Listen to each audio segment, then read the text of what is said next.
I'd like to introduce David Ulevitch, a general partner at Andreessen Horowitz, who leads their American Dynamism practice at the firm. David will share more about what it means to build for country and the areas of investment that Andreessen Horowitz is most excited about and where they see the opportunity for Japan. Please welcome David Ulevitch. All right. Thank you for having me today. I'm going to talk about American Dynamism, the practice that I started at Andreessen Horowitz, why I think it's important, and why I think it's an opportunity today, and why I think there's an opportunity here in Japan for something similar. I would never pretend to understand the nuances of Japanese culture, entrepreneurship, working with the government. But my hope is that by talking about what we're doing in the United States to work with government, foster entrepreneurship that supports initiatives that work with the government and build for the national interest here back in the United States, that you'll be able to identify opportunities that are similar here in Japan and be able to apply them here. And I will say that with this event being sponsored by METI and by having a public-private partnership already just in this room today, you're already ahead of the game. There's a tremendous amount of enthusiasm here that we don't always see in the United States. So that's wonderful and great to see. So I don't know how the word dynamism translates in Japanese, so I'm going to try to define what American dynamism means, and then you can figure out what the right word is in Japanese. So when I think of American dynamism, I think of it as a feeling of growth, of movement, of momentum, and it's about opportunity, and it's about what makes America the country that people want to be from, that they want to immigrate to, and they want to build a life or a career or company in. And that's something that everybody can relate to. And the foundations of our American dynamism practice that we run at Andreessen Horowitz are rooted in these massive regulated categories and industries that underpin the way that we live: aerospace, defense, energy, transportation, supply chain resiliency, manufacturing, and much more. These are the industries that are ripe for massive innovation when you introduce software, particularly advanced software and artificial intelligence and automation and autonomy, and they can be transformed through investment and entrepreneurship. And that's what American Dynamism is, and there's an opportunity across a wide variety of categories. So let's talk about those categories, right? So when I think of national dynamism and our American dynamism practice that we've started, these are the programs and the areas where we've invested in companies that are building in these foundational blocks. So aviation and aerospace, right? Whether it's drones or avionics or improving the flight systems, national security and defense, areas that protect countries and protect the people that serve those countries, advanced manufacturing, right? A huge industry here in Japan, introducing software and automation into manufacturing. Government and public safety. I think our version in the US, we call it 911. Here, I think it's 119, right? I think that's the equivalent. How do we advance and introduce new software to make the public safety system more robust, to serve more people more quickly? Transportation and logistics. How do we add software to the massive movement of freight, shipping, and logistics? Housing and finance. How do we introduce new construction technologies, new construction techniques, and new material sciences that makes it easier to build housing with a lower climate impact, build them faster, and with more advanced capabilities and technologies? How do we invest in education and training to reskill the workforce and to give them new techniques? And are there alternatives to the way we teach kids that we can use software to help augment or use AI to help augment? And then workforce development. How do we take people that are already in jobs today and give them new jobs that take advantage of AI and harness new capabilities and new automation? So just as important as those categories, when we think about American dynamism, there's always the hard part. And the hard part sometimes is government, right? It's easy to start a company and have two people sitting in a room working with their laptops. But in the American dynamism movement, and here working with government to build companies, we think of them in three distinct buckets. The first bucket of company building sells directly to the government. So that can be a company that works in the defense space, where you're selling directly to the government. That could be in public safety, like I mentioned, selling to law enforcement, hospital systems, or there's another category where these are highly regulated industries where you want to sell, but the government has regulated the environment and you have to work with government to get licenses. Think of energy, whether it's nuclear energy, solar energy, those kinds of industries where you have to build a company in a certain way, following certain rules and regulations. And those are very hard. For a lot of startups, they don't want to ever even embark upon it. They don't want to start down that path, but we think it's worth it because the opportunities are massive, and we'll talk about that in just a minute. And the third category are the companies that bypass government altogether and work around government. So you can think of education as a good example. In the US, we have a big public education system, but we also have private universities, private schools, and now with technology and things like Zoom and WebEx and telelearning, you can create new ways, especially with AI, to give everybody a personalized teacher and a new teacher. And those are examples of companies that are built in that third category that bypass government. And so when we invest in these areas for American Dynamism, we think of them as generally fitting into these three buckets, and we try to help them no matter which bucket they fall into. And why did we start this practice now? So I started this practice 2 years ago at the firm. I've worked in technology my whole life, but it's not a new category for the firm, it's just a new practice area over the last 2 years. We've actually been investing in these kinds of companies for more than 10 years, but we've now built a center of excellence because we want to create a gravity for these companies. And you know with gravity, just like here on Earth, you want to create momentum around that gravity so that it attracts more entrepreneurs, more just institutional knowledge, so we know how to build these companies, we know how to work with government, we get more awareness for these companies. And so that's why we've created this category of American Dynamism. And if you look at just what's happened in the world is increasingly deglobalizing. People are much more focused on supply chain resiliency, manufacturing at home, not relying on imports for everything. And so there's just a further amount of momentum for having more and more capability in your own country. And the same is true in the US as it is here in Japan and many other countries. And the other reasons are that these areas that we talked about, again, aerospace, defense, et cetera, these represent massive buckets of GDP that have traditionally been ignored by software and by entrepreneurs. They underpin the way we live, but they also represent a huge amount of spend. Construction technologies, manufacturing, defense, these are huge industries that when you introduce software, you introduce AI, and you introduce the best talent and the best entrepreneurs, we think it's just an incredible opportunity. And then the last part, in the US, there's nothing wrong with building an enterprise software company. There's nothing wrong with a crypto company. Those are all important areas. Gaming, really important category. But those are different kinds of companies. Those are mostly software companies. They just write code. They just write software. But in the American Dynamism practice, most of our companies have a lot of hardware to go along with it. It sits at the intersection of hardware and software. And that means it's different from a fundraising standpoint. It's different from a revenue and profit standpoint, different from a growth standpoint, and it's a harder kind of investment, and it's a harder kind of company to build. I met with a company here yesterday, Axel Space, that builds satellites, and that's a harder business in some ways than building a software company. They're both hard, they're just differently kinds of hard. And so we want to build the American Dynamism practice to help those kinds of companies understand what does it mean to build that kind of company? How do you think about the bill of materials for a product? How do you think about fundraising? How do you think about the customer, pricing and packaging, and all of the different components that go into building a company that has a hardware component? Now the good news is most of these companies are using commodity hardware. They're not using very specialized hardware, and they're using advanced software. One of the things that's changed in the last few years that's different from the past 20 or 30 years of hardware manufacturing is that now you can use a lot of commodity hardware with advanced software, and that gives you a lot more leverage and a lot more scale. And as I mentioned, we've been investing in these companies for a long time. We've been doing this for more than 10 years, and we've seen great companies. You've probably heard of companies like SpaceX, Zipline, Anduril, Flexport, and we've made lots of small investments too of companies you maybe have not heard of yet, like Apex Space, that's building a common framework to help make it easier to launch satellites into space, or Hadrian, which is transforming manufacturing with software, and I'll talk more about these companies in a moment, by using software to automate the machining process to machine parts.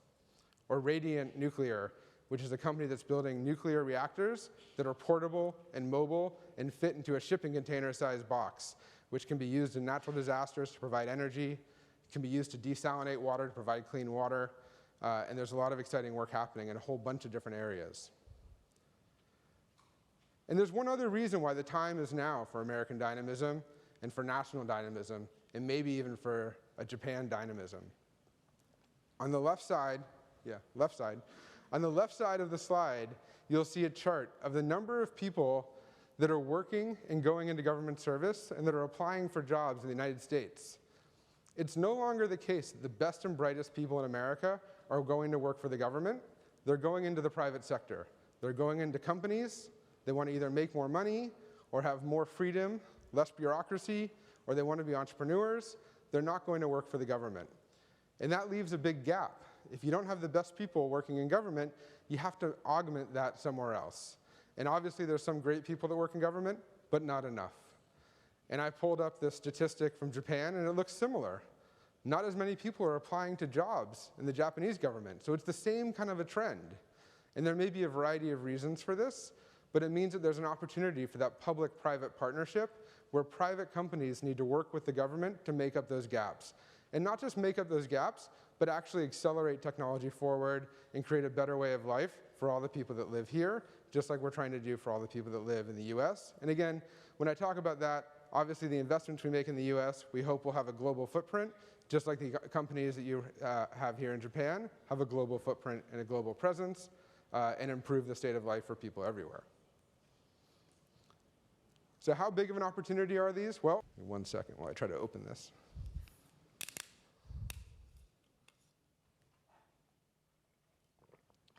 Okay, so in defense and public safety, we have a whole bunch of other companies. Some of you have maybe heard of Anduril. Anduril is building a next generation defense company. So in the US, we have these big companies like Boeing, Raytheon, Lockheed Martin, and they're what we call them the defense primes. They're the prime companies that support the United States government in building defense products. But they're old, they take a long time to build products, sometimes 10, 20 years, always over budget. Shockingly, they've never come in under budget, and it takes a long time to build these products, and they're not always using the most advanced software. So Anduril is a different kind of defense company. It's a startup, and its focus is on leveraging advanced software and commodity hardware to build autonomous drones, submersibles, other kinds of flying vehicles, perimeter defense systems, and they're based in the Los Angeles area in the US, but they just started up a huge R&D facility in Australia, and they're actually working, I think, here in Japan to expand their footprint here in Japan. What they're building is the most advanced products to protect countries, protect America and her allies, including Japan, and also to make sure that not only do we have the best products, but the people that serve our countries to protect us have the best defenses. So a very important company that we're proud to be investors in. Some of you have heard of Flexport. Logistics and shipping is a critical part of what makes the world work, and Flexport has introduced advanced software into freight and into shipping. It's an incredible company that we invested in a number of years ago, and they help make it so that we can move the goods that are manufactured, whether they're manufactured here and bringing them somewhere else in the world, or manufactured in the US and bringing them elsewhere. But by introducing advanced software, you can improve how shipping and logistics and freight are organized, how they're tracked. It creates a safer environment and a much more reliable global shipping system. And we're proud to be investors in Flexport. And then Zipline is a company that you may not have heard of, but Zipline is very, very popular in Africa, and it's used every day to save lives. Zipline is a drone manufacturer and a drone service that will drop everything from medicines to blood for people that need a blood transfusion anywhere in Africa. Maybe not anywhere in Africa, but they're operating in a large number of countries in Africa, and every day they're delivering blood and medicine to save lives.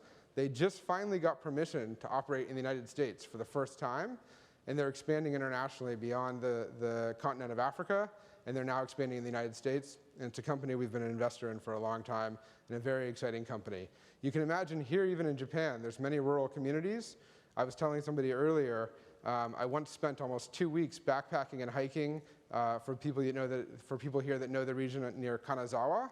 And there's some very remote areas where you might have a drone that can much more readily be used to deliver medical supplies in an emergency or deliver a package in an emergency.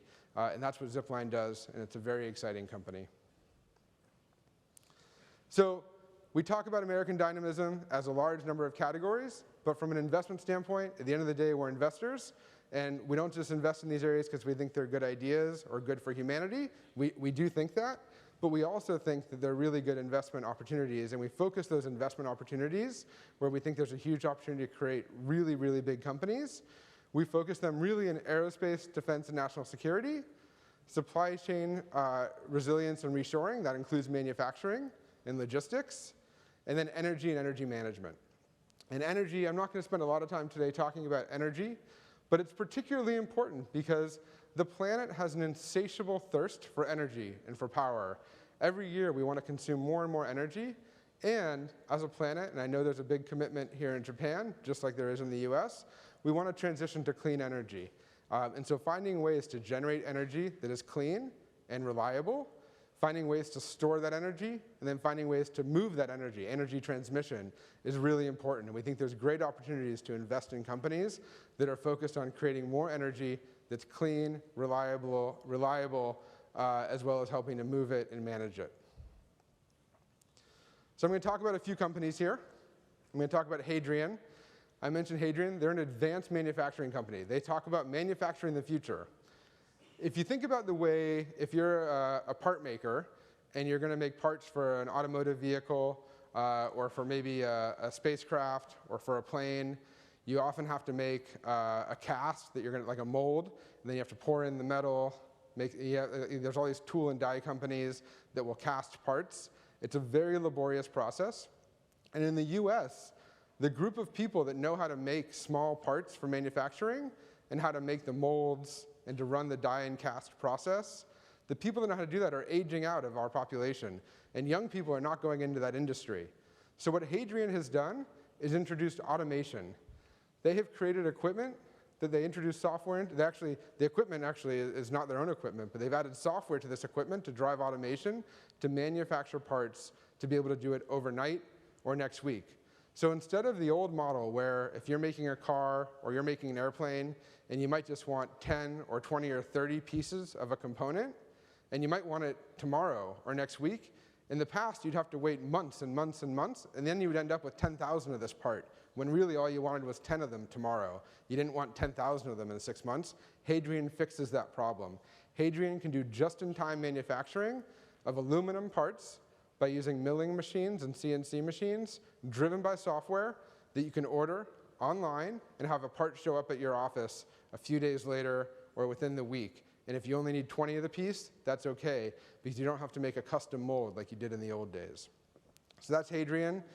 They're also working to upskill workers, to help workers operate these new machines and leverage the software that drives these machines. It's an exciting company and one that we're excited to be investors in. I mentioned Anduril already, so I'm not going to talk about it too much. You can definitely read online, but Anduril is the first of a number of companies that are driving autonomy when it comes to vehicles and different types of devices that support the defense industry. So drones that can do everything from surveillance to observation to submersibles that can go in the water and do everything from detection capabilities or even things that would be used in a capability to deal with an adversary. The other thing Anduril does is they do something called perimeter defense. And that's something that's really important. In the traditional military, the way that defense would work at a perimeter is there would be a person on like a guard tower with binoculars looking to see if anybody's coming. That person can get tired, they can get distracted, maybe someone's texting them on their phone. And what Anduril does is they put up cameras at the corners of bases, and using advanced computer vision, they're able to look at all the incoming, whether it's people, whether it's vehicles, and say, hey, is that vehicle coming towards me the same vehicle as yesterday that just made up a delivery, or is it a new and different vehicle? By using advanced software and artificial intelligence to drive advanced computer vision, they are able to build technologies that can replace something that's, I would say, very ineffective in the past with something that's much more effective and much more capable that ultimately protects and saves lives. Flock Safety is a unique company because it represents the partnership really well between government and public sector and private companies. So Flock Safety operates cameras that in the United States are based in a number of cities that will look at vehicles. And they can identify if a vehicle has been stolen. They can identify if someone's reported a stolen vehicle. These cameras use advanced computer vision to find that stolen vehicle. And now in the US, they're in all 50 states, and they're involved in solving more than 5% of all crimes in the US. That's an incredible number. But beyond that, Flock Safety is now, what we've been told is that there's some communities that have now solved 100% of their homicides and reduced burglaries by over 80%. So this is a massive way to stop crime and solve crimes, but they work directly with law enforcement to do that. Individual homeowners will put up cameras in neighborhoods, but they work with the police to do that. And so the homeowners sometimes pay for the cameras, sometimes the municipal cities and towns will pay for the cameras, but they work together. And this is a really good example of a new way of working with government, where private and public partnership comes together to solve crime or to solve a problem. And in this case, it's solving crime, but to solve a problem. It's a very exciting company. It's something that they focus on everything from privacy and making sure that they do things in the right way. But it's been a huge improvement for communities in the US to solving crime, reducing crime, and now, like, as I mentioned, they're in all 50 states in the US.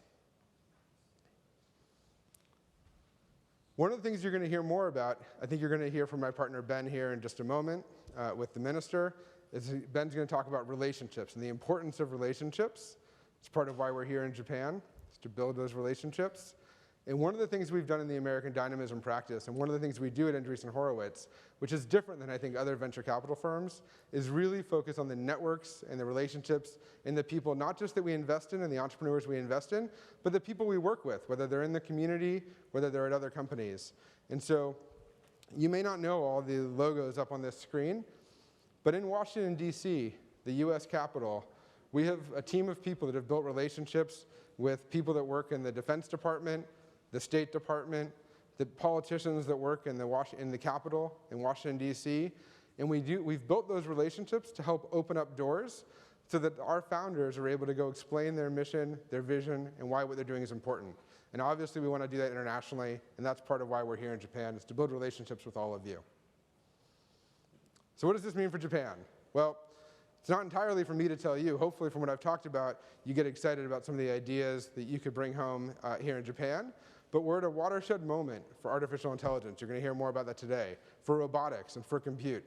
And the government needs strong collaboration, support, and investment with private tech startups in order to leverage all of these new technologies. It's really an exciting opportunity, an exciting time, but it's that kind of public-private partnership that historically has not existed, certainly in the US, and I think has room to be invested in here in Japan. And so in America, there's a huge driving factor to have startups really work together with government, and I think the same thing can be done here in Japan. There's a huge history of innovation and technology innovation here in Japan. Growing up in the US, we would always hear about the companies in Japan innovating and building great products. And we've heard the Prime Minister's 5-year startup development plan, and I think that is the next step here. And I would love to capture this moment, and I hope all of you do too, and build for Japan. So thank you so much for your time, and I'll be around.